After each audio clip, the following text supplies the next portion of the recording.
Sinjuri, inselmilkom nilqakom magħna għal din l-edizzjoni straordinarja ta' One News. Kif ħabbarna aktar qabel illum tabret il-mewt ta' l-ex Prim Ministru, ex mexxej Laburista l-Perit Domintov. Jiena qatt magħna fl-studios issa il-mexxej Laburista u kap tal-Oppożizzjoni Dr. Joseph Muscat. Dr. Muscat għadu ġej direttament mir-residenza tal-Perit Mintov għal-Tarxin.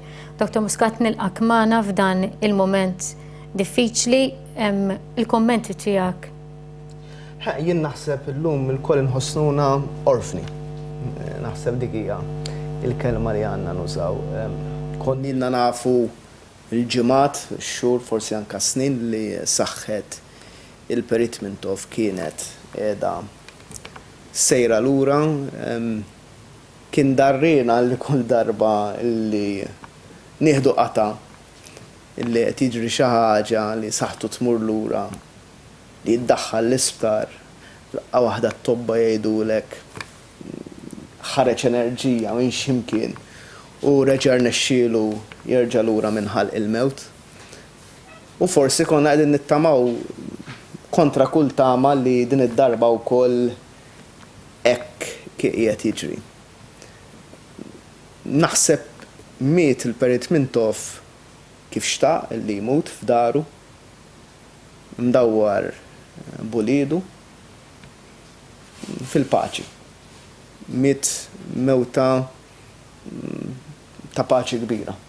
Tqallili minn uliedu Annu, Jana u anke minn ħuh Dionisio. Malta llum tilfet kważi hija klixé, tilfet il-Perit tagħha ħilsa ta' Malta ħilsa. Miet il-Perit ta' Malta ħilsa u jgħid mill-ġganti, biex ma ngħidx il-ġgant tal-istorja politika Maltija. Aħna nitkellmu bħala Laburisti llum. Ma nitkellmu l-ewwel qabel kollox bħala Maltin, għax hekk kien għallimna il-Perit Mintov stess. U nafu li l-figura tal-Perit Mintov xi mod jew ieħor qajjem kontroversja. Imma naf tal-inqas jien perswas li mill-kontroversja min kien qisu bħala l-ikbar asset li qatt kellu dal-pajjiż, manka min ikkritikah matul il-ħajja politika tiegħu. Naħseb kulħadd jista' jaqbel illi mingħajr dal-bniedem Malta illum ma kienx tkun fejn.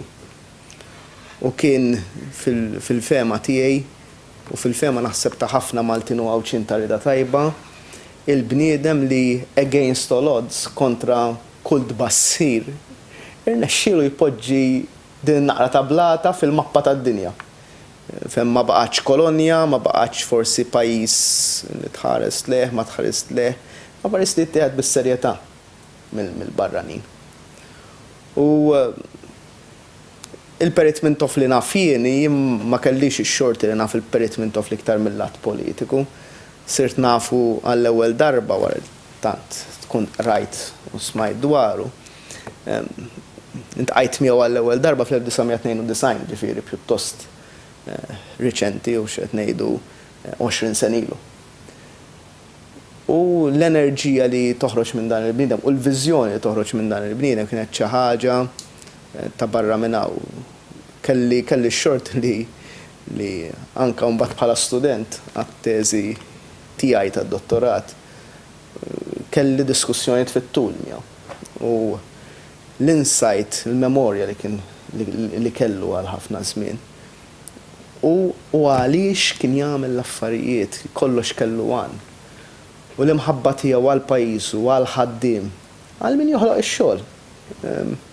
Kienet xi ħaġa bla preċedent. Jien naħseb issa jibdew id-diskussjonijiet dwar monumenti u mhux monumenti. Il-Perit Mintov waħda mill-kwotazzjonijiet famużi tiegħu kienet li u mhux monumenti jrid. U qed jibni u naħseb jien bena monument ħaj madwaru bis-servizzi soċjali. Jien naħseb illum kull min jara Children's Allowance, kull min li jkun irċieva għal ibnu jew għal bintu, kull anzjan u anzjana li tirċievi ċekk tal-pensjoni, kull min jmur l-isptar u jinqeda, kull min imur l-iskola u bxejn. Kull min jirċievi l-istipendju. Kull min għandu l-minimum wage. Kull min għandu id-dritt bħal kull ħaddim tal-lif, kull min għandu dritt tas-sick leave. Kull mara li taf li għandha dritt daqs raġel. Kull żagħżugħ u żagħżugħa li jafu jingħataw id-dritt tal-vot ta' 18-il sena. Kull koppja omosessuali li jafu li r-relazzjoni ta' bejniethom ma baqgħetx kriminali. Kull min jossi s-separazzjoni bejn l-Istat u l-Knisja. Kollha huma l-monument ta' Mintoff, dak huma kollha l-affarijiet li għamel Don Mintoff. U llum rridu niftakru ħalek il-Don Mintoff. Permettili ngħid li sodisfazzjon tiegħi hija li f'dan l-4 snin li għaddew waħda mill-affarijiet li ippruvajt nagħmel flimkien ma' ħafna nies. Kien illi nitkellmu ċaru tontux, kien hemm żminijiet diffiċli bejn il-Periet Mintoff u l-Partit Laburista fl-aħħar snin. Ippruvajna nagħlqu kapitlu. Waħda mis-sodisfazzjonijiet li għandi naħseb li kien irnexxielna nagħlqu dak il-kapitlu. Li illum nistgħu nikbuh il-Periet Mintoff. Nikbuh bla mistħija. Xi nħossuna orfni illum. U nirringrazzjah ta' dak li għamel.